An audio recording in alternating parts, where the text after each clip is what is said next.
Você está no Pode Observar, o podcast do Observatório de Políticas Públicas do Tribunal de Contas do município de São Paulo. Por aqui, você fica conhecendo melhor a nossa cidade e sabendo dos assuntos que mexem com o seu dia a dia. Olá, está começando mais um episódio do Pode Observar, o podcast do Observatório de Políticas Públicas do Tribunal de Contas do município de São Paulo. Hoje nós vamos falar sobre um tema que é essencial para a saúde, dignidade e futuro da nossa cidade, a segurança alimentar e nutricional, ou também conhecido como SAN. Você sabia que na cidade de São Paulo nós temos mais da metade da população com algum tipo de insegurança alimentar? São cerca de 6 milhões de pessoas. Esse é um dado por demais alarmante, não é mesmo, Luciana? Isso mesmo, Egli. Você sabe que, inclusive, o tema da ação ganhou ainda mais relevância nos últimos anos, especialmente após os impactos da pandemia, das mudanças climáticas e da crise econômica. E para colaborar com o enfrentamento desse desafio, o Centro de Recuperação e Educação Nutricional, o CREM, juntamente com o Observatório de Segurança Alimentar Nutricional, o OBSAMPA, vinculado ao Conselho Municipal de Segurança Alimentar e Nutricional do município de São Paulo, lançou a segunda edição do Panorama de Segurança Alimentar e Nutricional da cidade de São Paulo. Esse panorama é o resultado de um projeto chamado Consciência Cidadã, que envolveu pesquisadores, gestores públicos, jovens da periferia e organizações da sociedade civil. Um trabalho coletivo e inspirador e que se espera que sirva como inspiração e referência de consulta sobre esse tema tão importante. Para nos ajudar a entender melhor esse panorama e os caminhos que estão sendo traçados, a gente tem a honra de receber aqui hoje a doutora Maria Paula Albuquerque, que faz parte de um grupo de profissionais que atua nesse processo coletivo de fortalecimento da segurança alimentar. Muito obrigada por aceitar o nosso convite. Maria Paula, seja muito bem-vinda no Pode Observar. Muito obrigada pelo convite, é uma alegria estar aqui. Saúdo a todas as pessoas que acompanham aqui o podcast do Observatório. Acho que é um tema extremamente relevante e vamos ter muito que conversar. Vamos sim, excelente. Vai ser um grande prazer para a gente. Bom, a Maria Paula que é formada em medicina pela Escola Paulista de Medicina, pediatra nutróloga e doutora pelo Departamento de Endocrinologia da Universidade Federal de São Paulo. Gerente-geral da Clínica do Centro de Recuperação e Educação Nutricional, ela também integra o grupo de pesquisa Nutrição e Pobreza do Instituto dos Estudos Avançados da USP, e é a USP que também é parceiro aqui do Observatório de Políticas Públicas. Eu quero agradecer e dar muitas boas-vindas à doutora Maria Paula, iniciando a nossa conversa, pedindo que ela explique a quem nos assiste, nos ouve, o que é segurança alimentar e nutricional e o papel de um sistema municipal de vigilância em segurança alimentar particular e nutricional, particularmente aqui na nossa cidade de São Paulo. Bom, o conceito de segurança alimentar e nutricional, ele está diretamente atrelado ao direito humano à alimentação adequada. Esse direito humano, então, a todas as pessoas, é o direito de ter um acesso a um alimento em quantidade, qualidade e estável no tempo. E que esse alimento ou essa alimentação também respeitem a cultura e o meio ambiente. Então, que ele seja sustentável do ponto de vista ambiental. Então, esse conceito de direito humano à alimentação, se ele não é respeitado, se ele não é garantido em qualquer um dos seus aspectos, em qualquer uma dessas dimensões que eu acabei de citar, seja quantidade, qualidade, a perenidade, né, ou a estabilidade no tempo, ou que respeite a cultura ou o ambiente, ele está violando esse direito e, portanto, esta pessoa, este domicílio, ele se encontra em insegurança alimentar. A insegurança alimentar, ela tem graus, né? Ela pode ser medida por algumas ferramentas e ela tem graus à medida de qual ferramenta a gente está utilizando. Aqui no Brasil, desde 2004, que a gente mede a insegurança alimentar da nossa população com uma escala brasileira, ou seja, uma escala adaptada à nossa realidade, que se chama Escala Brasileira de Insegurança Alimentar.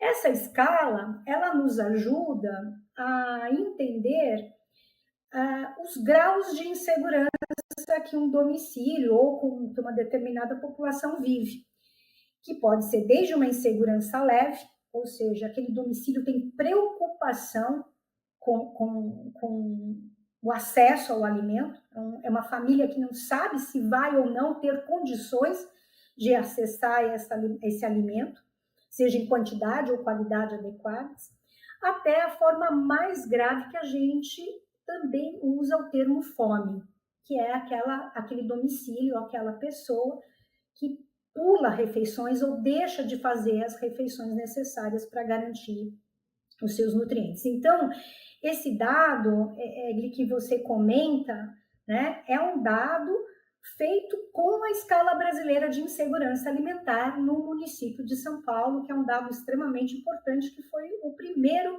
inquérito de situação alimentar na cidade de São Paulo. Né? Então, é muito importante. Qual que é o papel, né, de um sistema municipal? Né? É que essa insegurança alimentar, ela efetivamente tem um aspecto social muito importante. Então, a insegurança alimentar, ela afeta grupos mais vulneráveis, vamos dizer assim, de uma forma muito mais expressiva do que outros. Então, se eu tenho um sistema de vigilância que me apresenta, que identifica quais são as pessoas ou os grupos, né, populacionais, ela ajuda, né, esse sistema ajuda a direcionar muito melhor as políticas de segurança alimentar e nutricional e, portanto, de garantia de direitos. Então, não é possível a gente endereçar políticas de forma bastante assertiva se a gente não tiver um sistema que nos mostre efetivamente quais são as pessoas ou os grupos que mais precisam dessas políticas. Né? Ótimo, doutora. A senhora acabou de mencionar a questão relacionada a políticas, né? Então, eu gostaria de perguntar se esse projeto Consciência Cidadã teve um papel central na produção do segundo panorama de segurança alimentar e nutricional aqui na cidade de São Paulo.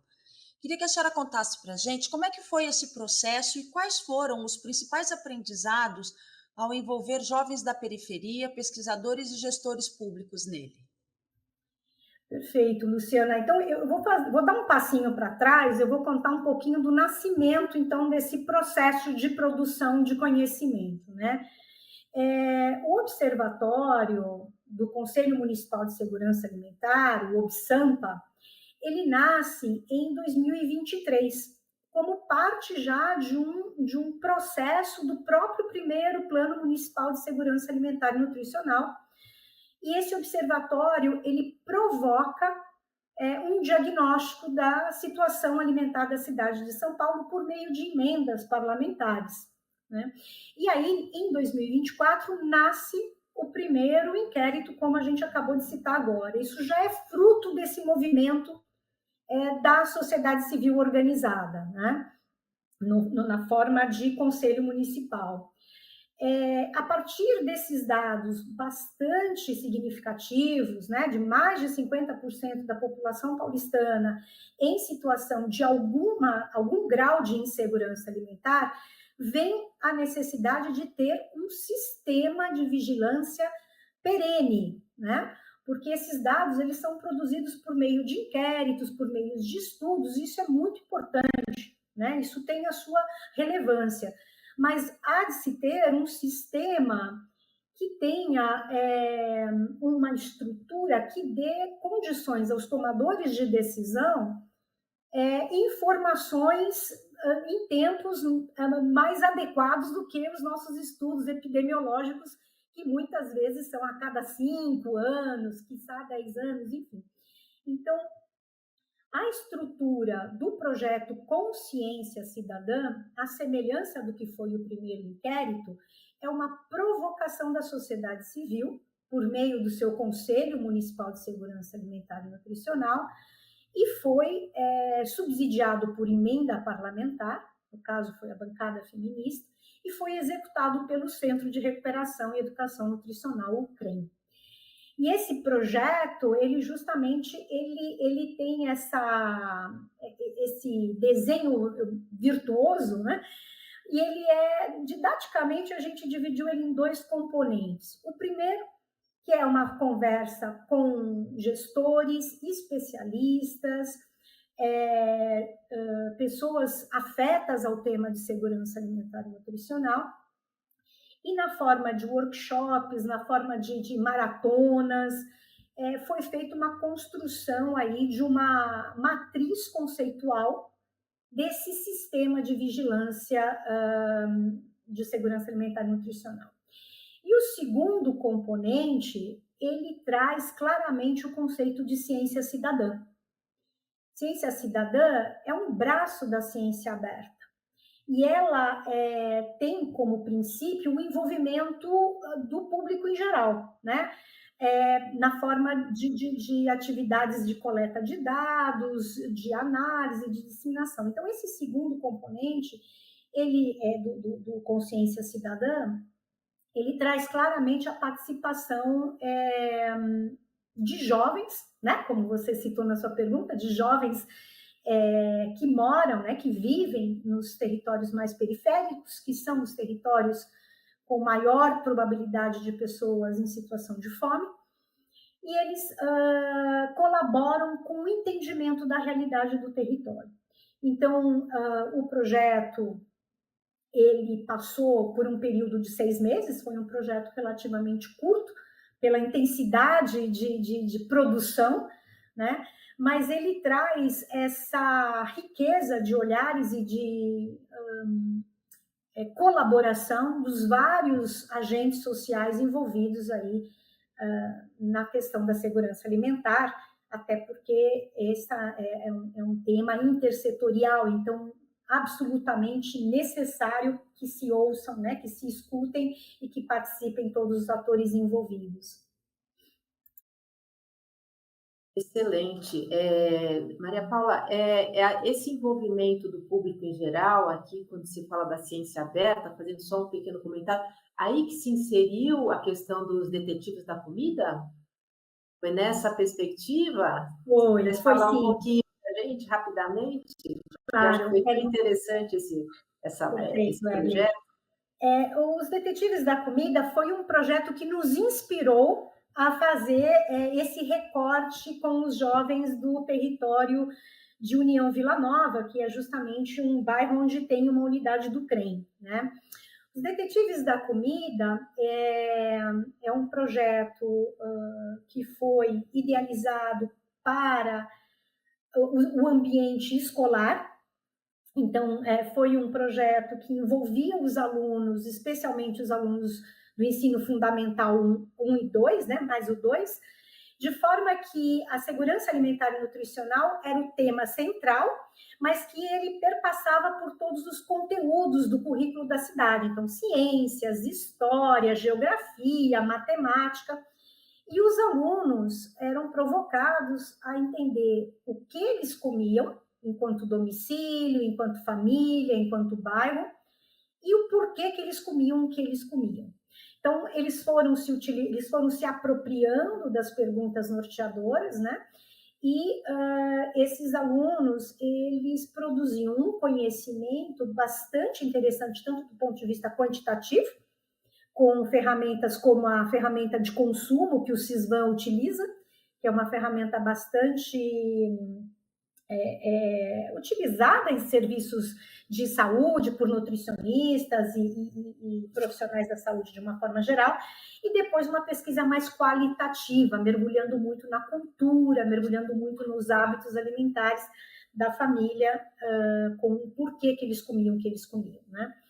Então, isso nos inspirou e a gente entendeu que era necessário atravessar o muro da escola, e esses jovens, então, foram jovens pesquisadores do bairro de União Vila Nova, e eles foram, então, ser pesquisadores de campo, de forma que o projeto ele destinou uma parte do recurso financeiro para esses jovens, né? E eles eram jovens, portanto, que moravam no próprio bairro, né?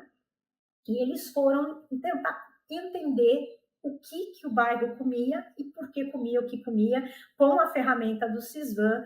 Esse foi um aspecto muito interessante da publicação, trazendo essa potência que o território tem na produção de dados, né?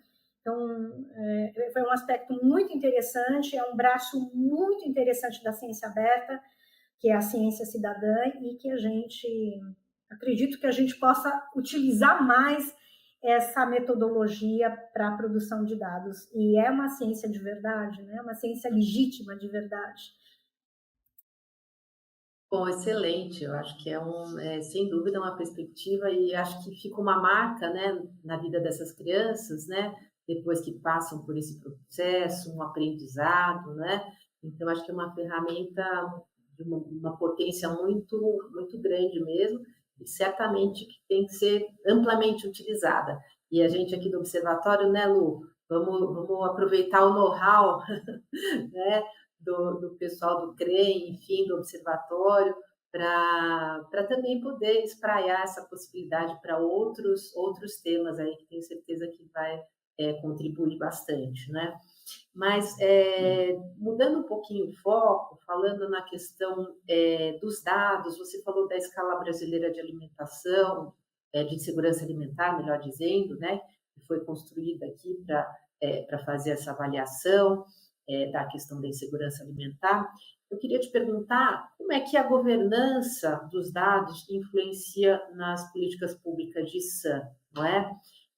Se existem indicadores aptos, né, que possibilitem um conhecimento real, né, um pouquinho, né, desenvolvendo um pouquinho mais do que você trouxe, da segurança alimentar no país, e alguma perspectiva específica para a cidade de São Paulo.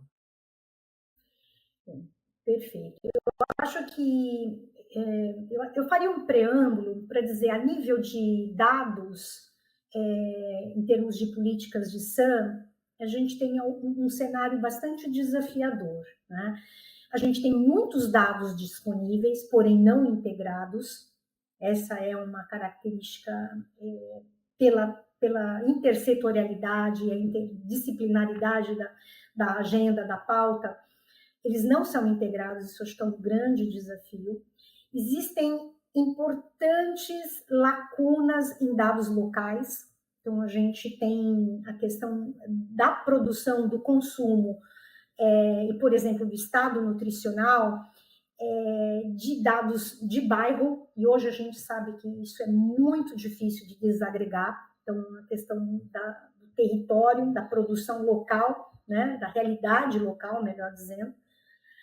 A gente tem a complexidade dos sistemas alimentares, dos múltiplos agentes sociais que estão envolvidos na produção e na governança desses dados. Eu estou trazendo esse panorama para dizer que não existe resposta simples para um problema tão complexo como esse, tá? E a outra questão é a cultura do dado. A gente ainda precisa avançar na consciência do dado como um bem público, né?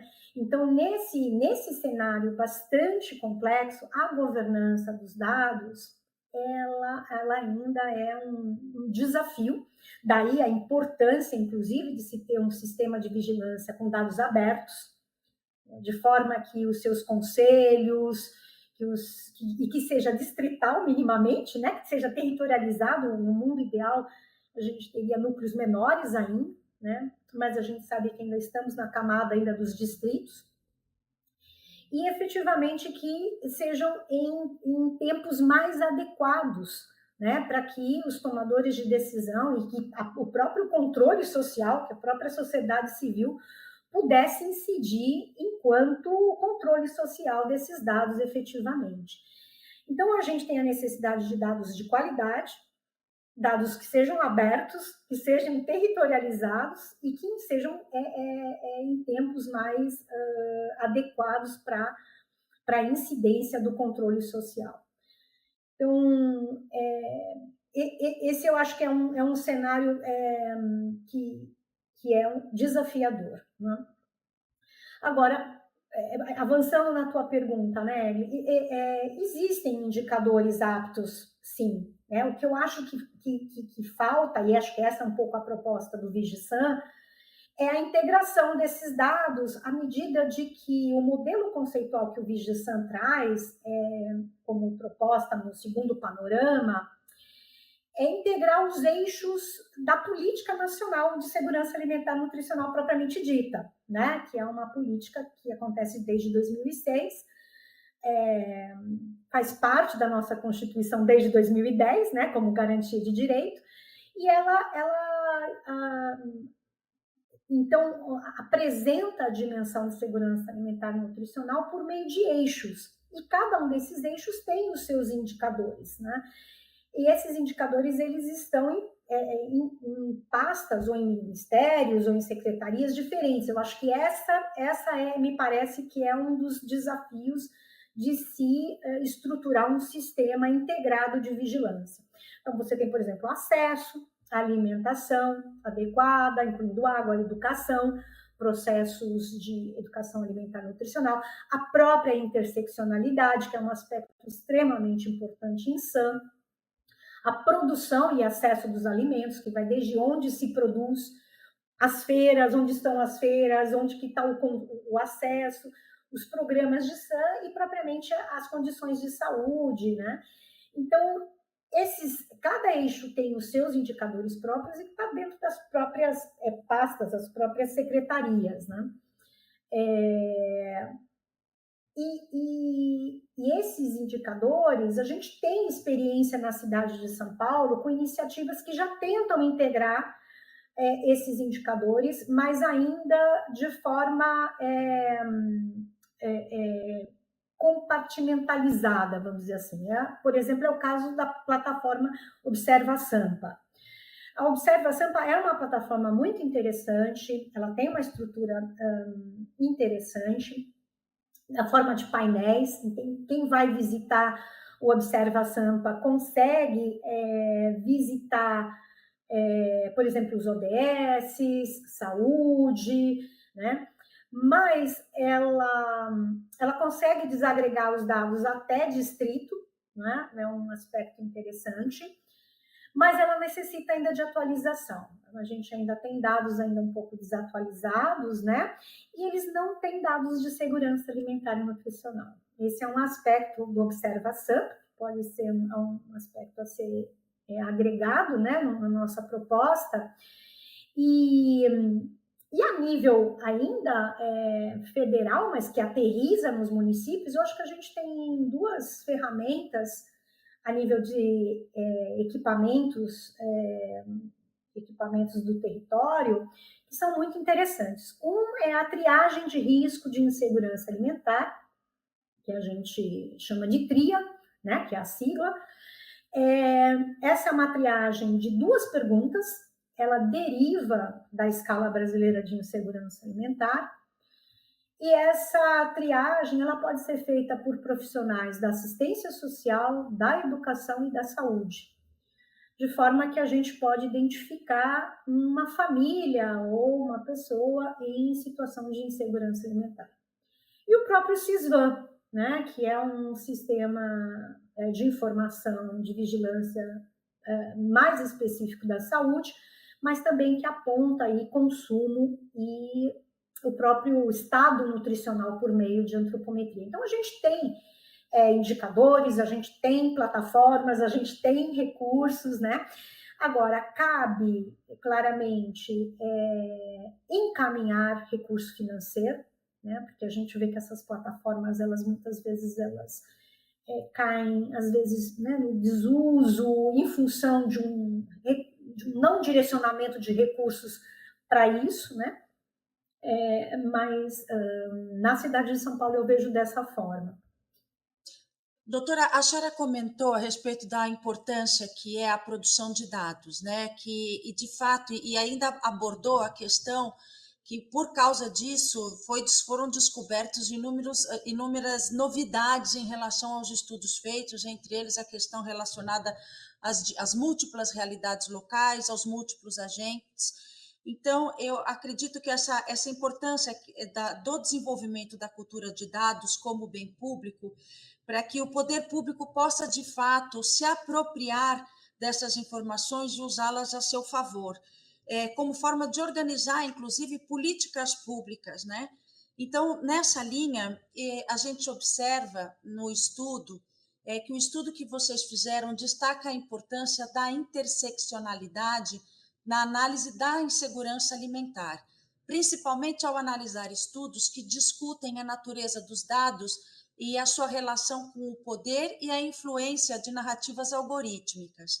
Então, eu queria saber como é que essa abordagem foi incorporada ao segundo Panorama SAM e por que ela é essencial para o desenho de políticas públicas mais justas. Perfeito.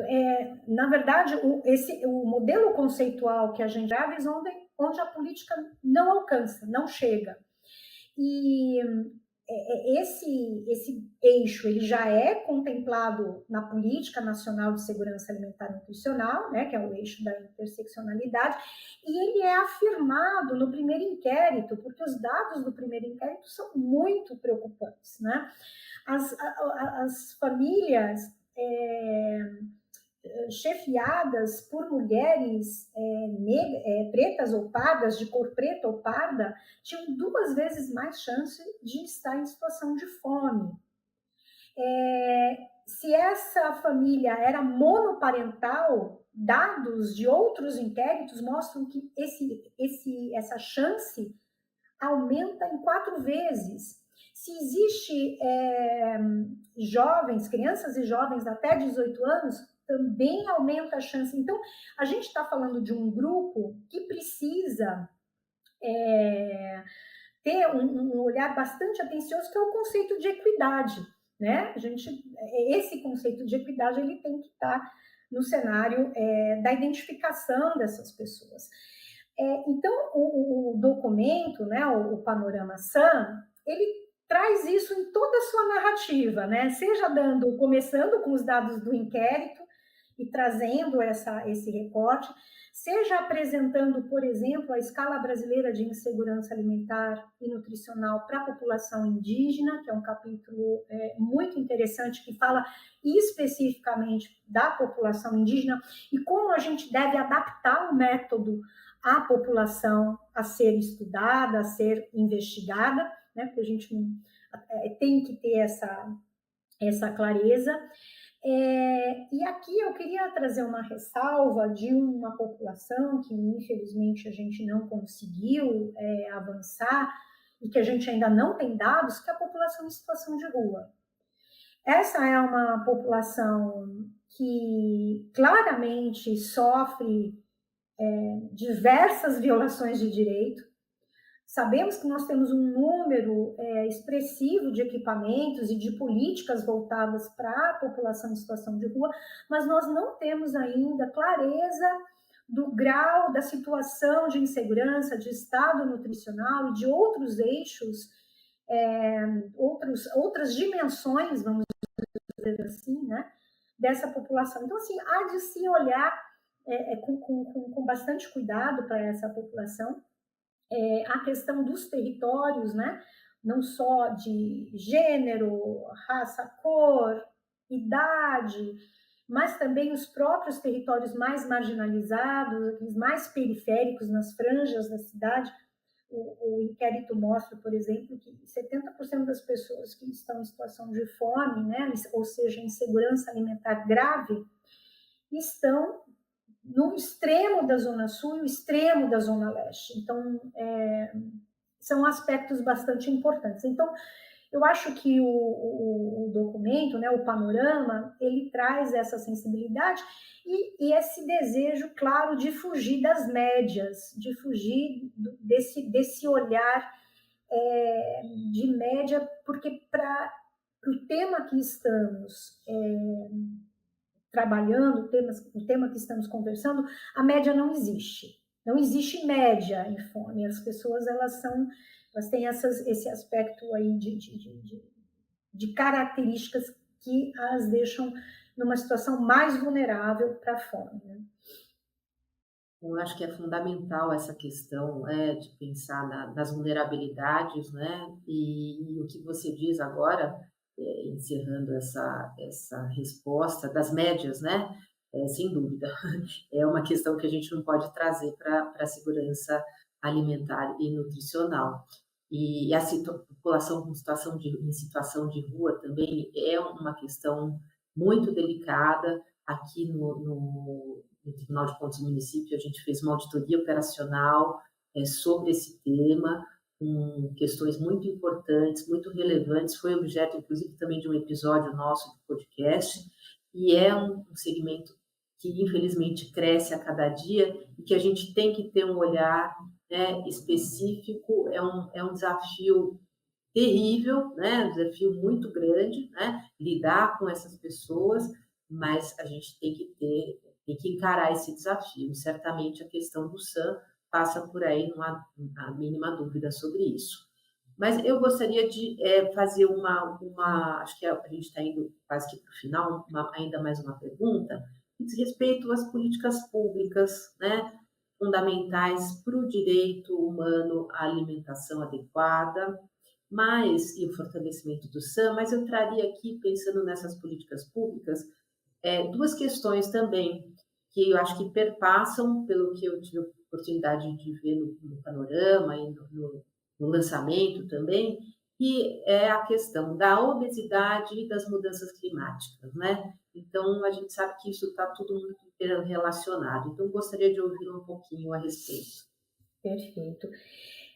Eu acho que hoje, né, falando especificamente da cidade de São Paulo, eu acho que existe um número bastante importante de programas e políticas endereçados à segurança alimentar e nutricional que precisam ser fortalecidas. Por exemplo, o Programa Nacional de Alimentação Escolar, que é um programa que a gente exporta para o mundo, é uma tecnologia social que é exportada, é modelo para toda a América Latina, o PAA, programas de transferência de renda, muito importante, foi muito importante para o enfrentamento da desnutrição infantil.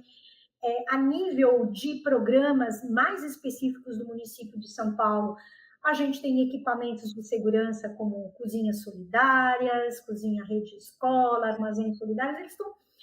São programas muito interessantes, mas eu entendo que é preciso, de novo, né? Eu estou insistindo um pouco nessa questão da intersetorialidade, porque eles precisam estar mais integrados, né? Com uma Kaizen, com uma Câmara intersetorial e intersecretarial, no caso do nosso município, mais atuante e mais articulada, né? E quando você traz a questão da obesidade e das mudanças climáticas, você traz um conceito muito interessante que a gente chama de sindemia global. A sindemia global, a sindemia é um termo médico, né? Um termo que fala de 2 ou 3 epidemias que acontecem ao mesmo tempo, no mesmo local, e que geralmente têm aí os mesmos fatores de risco, portanto, comungam também das mesmas soluções. Quando a gente vai falar de desnutrição, obesidade e mudanças climáticas, a gente está à frente de uma sindemia. E essa sindemia, ela tem o nome de sindemia global, né? Então, não é possível enfrentar desnutrição e fome, obesidade e mudanças climáticas sem a gente enfrentar ou a gente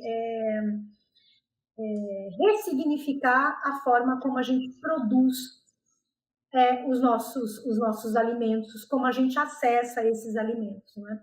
Então, esse conceito que você trouxe sobre mudanças climáticas e obesidade frente à insegurança alimentar é esse conceito muito interessante de transformar os nossos sistemas alimentares, que hoje o modelo hegemônico é um sistema de monocultura, é um sistema de perda de diversidade, é um sistema que ultraprocessa o alimento a ponto dele se tornar pouco nutritivo e causar doença, né? Que a gente aqui está falando especificamente dos alimentos ultraprocessados.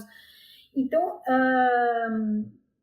falar de segurança alimentar e nutricional é olhar para esses sistemas de forma que eles possam produzir alimentos de qualidade, biodiversos e que sejam sustentáveis para o meio ambiente, né?